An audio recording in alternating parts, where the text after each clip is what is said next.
America की खुफिया agency की एक रिपोर्ट आई है जो डोनाल्ड ट्रंप को डरा सकती है। रिपोर्ट में कहा गया है कि रूस, चीन, उत्तर कोरिया और ईरान ये चारों देश मिलकर बहुत ही खतरनाक मिशन पर काम कर रहे हैं। सबके टारगेट पर अमेरिका है, लेकिन ट्रंप के लिए इससे भी ज्यादा डराने वाली तस्वीर ईरान से आई है। ईरान के दो बड़े जनरलों ने अमेरिका और इजराइल दोनों को बहुत बड़ी टेंशन दे दी है। एक रिपोर्ट में आप समझिए।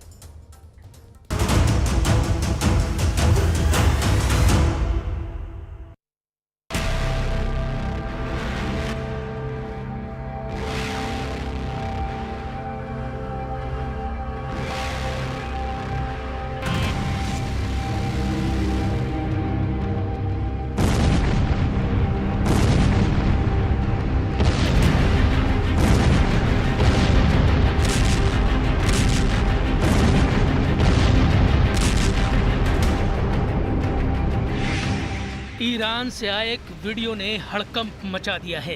वीडियो अंडरग्राउंड अड्डे का है। इस अंडरग्राउंड अड्डे में मिसाइल है, वॉरहेड है, ड्रोन है और इन सब को लॉन्च करने वाले लॉन्चर हैं।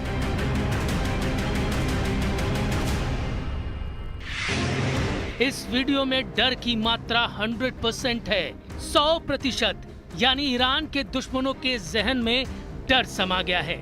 डर है, भय है, खौफ, घबराहट, दहशत। ईरान के दुश्मनों के जहन में बस यही शब्द घूम रहे हैं। ईरान से ऐसा वीडियो पहली बार नहीं आया, लेकिन इसकी टाइमिंग ने ईरान के दो बड़े दुश्मनों को परेशान कर दिया है। डोनाल्ड ट्रंप और बेंयामिन नेतन्याहू इस वक्त अमेरिका और इजराइल कैंप बहुत ज्यादा अलर्ट है। ईरान का ये वीडियो बार बार देखा जा रहा है।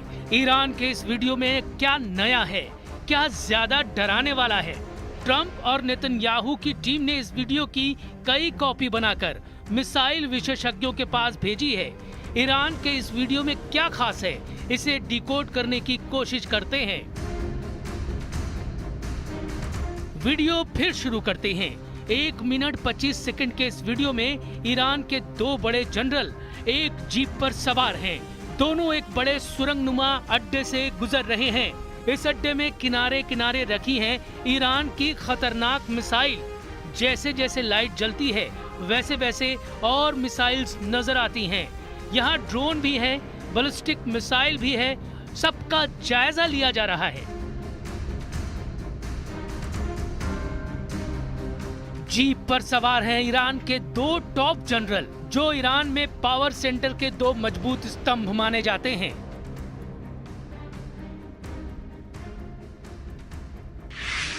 एक है मेजर जनरल हुसैन बाकरी, जो ईरान में सेनाओं के चीफ ऑफ स्टाफ हैं। दूसरे हैं आमिर अली हाजी जादे, ये ईरान के एरोस्पेस फोर्स के कमांडर हैं, यानी ईरान की मिसाइल पावर के सबसे बड़े चीफ हैं। ईरान ने अपनी अंडरग्राउंड मिसाइल सिटी दिखाई है, जहां 10, 20, 100 नहीं, हजारों मिसाइलें हमेशा फायर करने के लिए तैयार रखी गई हैं। इन मिसाइलों में ईरान की इमाद मिसाइल है, सेजिल मिसाइल है, खैबर शिकन, हज कासिम जैसी बहुत ही खतरनाक मिसाइल शामिल हैं।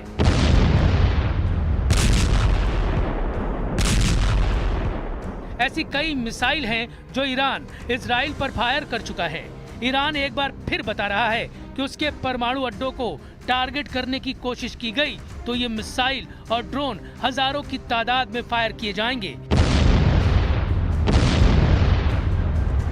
इनके टारगेट पर इजराइल और अमेरिका के अड्डे होंगे, जिन्हें ईरान जलाकर राख कर देगा।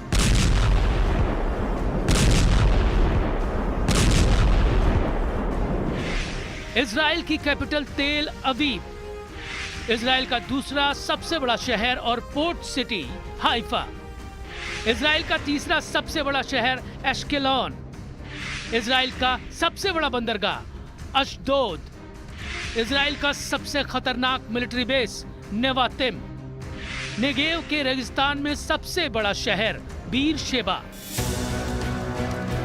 ईरान अपनी अंडरग्राउंड बेस दिखाकर बताना चाहता है कि उसके हथियार गोदाम में जितनी मिसाइल हैं वो सब इजराइल का एक एक इंच कवर करती हैं। वैसे इजराइल पर हमले के लिए ईरान का बटन तभी दबेगा जब ईरान का नेतृत्व ऑर्डर करेगा।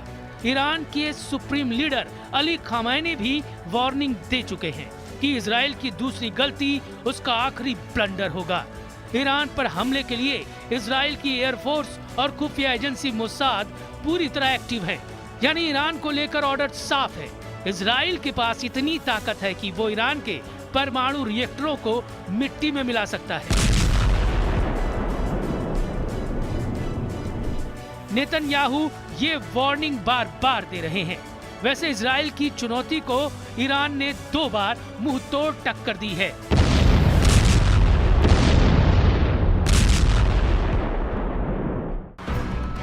अप्रैल 2024 को ईरान ने इजराइल पर अटैक किया था। तब 300 ड्रोन और मिसाइल से हमला किया। इस तरह ईरान ने सीरिया में अपने दूतावास पर हुए हमले का बदला लिया था। इसके बाद 1 अक्टूबर 2024 को ईरान ने हिजबुल्लाह चीफ हसन नसरल्लाह की मौत का बदला लिया, जब उसने 200 बैलिस्टिक मिसाइल इजराइल पर दागी थी। ईरान जब भी हमला करता है तो 10-20 मिसाइल फायर नहीं करता, बल्कि सैकड़ों की तादाद में ड्रोन और मिसाइल लॉन्च करता है। ऐसा इसलिए क्योंकि ईरान को मालूम है कि इजराइल के मिसाइल डिफेंस सिस्टम बहुत मजबूत हैं और उनको तभी मात दी जा सकती है जब ज्यादा तादाद में मिसाइल और ड्रोन फायर किए जाएं। अब जिस तरह का तनाव 2025 में ईरान और इजराइल के बीच बढ़ रहा है, उसे लेकर ईरान की तैयारी पर इजराइल और अमेरिका की पैनी नजर है। पहला सवाल है कि ईरान तीसरा हमला कब करेगा? यह हमला दिन में होगा या फिर रात में किया जाएगा? दूसरा सवाल है कि ईरान इजराइल पर कहां हमला कर सकता है? तीसरा सवाल है कि ईरान के टारगेट पर कौन कौन है? इसमें कोई शक नहीं कि अगर इजराइल ने ईरान पर अब हमला किया तो उसको जवाब देना ईरान की मजबूरी बन जाएगा। उसके टारगेट पर इजराइल के कम से कम 25 शहर हैं। इसमें परमाणु अड्डे भी हैं, इनमें तेल के ठिकाने भी हैं और इनमें तमाम वो मिलिट्री बेस हैं जो नेतन्याहू के ऑर्डर पर गाजा, लेबनान और सीरिया ऑपरेशन को कंट्रोल कर रहे हैं। ईरान की अंडरग्राउंड मिसाइल सिटी को लेकर बड़ा सवाल ये है कि क्या ईरान ने इजराइल के हर शहर पर 500 मिसाइलों से अटैक की तैयारी कर ली है? क्या ईरान के हर बड़े जनरल को इजराइल का एक शहर पूरी तरह खत्म करने की जिम्मेदारी दे दी गई है? क्या ईरान इजराइल का युद्ध हुआ तो उसके बाद वर्ल्ड वॉर की शुरुआत हो सकती है? इजराइल के प्रधानमंत्री नेतन्याहू पहले ही कह चुके हैं कि उनके सामने 1-2 नहीं बल्कि 7 फ्रंट हैं। इजराइल के सामने हमास फ्रंट भी खुला हुआ है। इजराइल के 24 बंधक अब भी हमास के कब्जे में हैं। इजराइल के सामने लेबनान का भी फ्रंट है। सीरिया और इराक से भी खतरा है और अब तो यमन से भी रोजाना न सिर्फ मिसाइल हमलों की धमकी मिल रही है, बल्कि हुथी सेना ने इजराइल के शहरों पर मिसाइल अटैक भी तेज कर दिए हैं। यमन के हुथी विद्रोही चाहते हैं कि इजराइल गाजा पर बमबारी बंद करे। 18 मार्च को सीज फायर तोड़ने के बाद इजराइल की बमबारी में 792 लोगों की मौत हो चुकी है। 1663 लोग घायल हैं, जबकि इजराइल के 24 बंधक अब भी हमास के पास हैं, जिन्हें इजराइल ने जल्दी से जल्दी छोड़ने की मांग की है। यानी गाजा पर टक्कर तेज हो रही है और अब अपने परमाणु ठिकानों पर हमले के खतरे को देखते हुए ईरान का गुस्सा टॉप फ्लोर पर पहुंच गया है। ईरान ने अपना अंडरग्राउंड मिसाइल बेस दिखाकर ये बात साफ कर दी है। इसके मायने न सिर्फ इजराइल के लिए खतरनाक हैं, बल्कि खाड़ी देशों में अमेरिका के अड्डे भी ईरान के टारगेट पर हैं। ये बात ट्रंप को उनके सुरक्षा सलाहकार बार बार बता रहे हैं। अमेरिका तो अब ईरान को चीन, रूस और उत्तर कोरिया के साथ एक साझा खतरे के रूप में देख रहा है। IC sees China, Russia, Iran, and North Korea engaging in activities that could challenge U.S. capabilities and interests, especially related to our security and economy. These actors are in some cases working together in different areas to target U.S. interests and to protect themselves from U.S. sanction. ये बात पूरा Europe जानता है, पूरा NATO जानता है कि Iran ने यूक्रेन युद्ध में रूस की बड़ी मदद की है। इस मदद में ईरान के ड्रोन से लेकर उसकी मिसाइल टेक्नोलॉजी भी है, जिसका पुतिन ने काफी फायदा उठाया है। Iran's military support to Russia, including the delivery of ballistic missiles, is a major threat to international security. Therefore, we must all focus our efforts on achieving swiftly a just and lasting peace in Ukraine. इससे पहले Iran अपने drone base का video भी जारी कर चुका है। इस सीक्रेट अड्डे का वीडियो ईरान कई बार वायरल कर चुका है। जैसे जैसे लाइट जलती है, ईरान के इन बहुत ही खतरनाक ड्रोन की तादाद बढ़ती जाती है। ईरान का ये सीक्रेट अड्डा ड्रोन का महागोदाम कहा जाता है। चारों तरफ ड्रोन ही ड्रोन। इनका मुआयना करने वाले हैं ईरान के रक्षा मंत्री जनरल अजीज नासिरजादेह और ईरान की सेना के बड़े कमांडर मेजर जनरल अब्दुल रहीम मूसवी।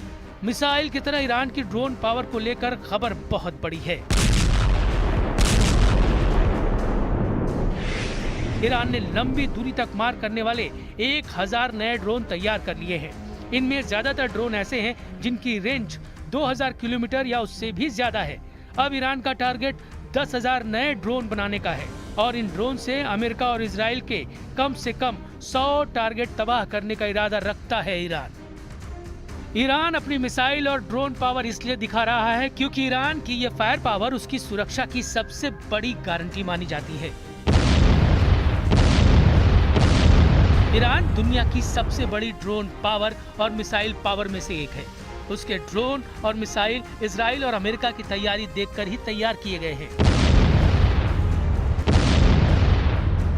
इस तरह के वीडियो वायरल करके ईरान के सर्वोच्च नेता अली खमैनी बार बार बताना चाहते हैं कि ईरान पर हमला हुआ तो इजराइल और अमेरिका के हर अड्डे को ईरान छलनी कर देगा।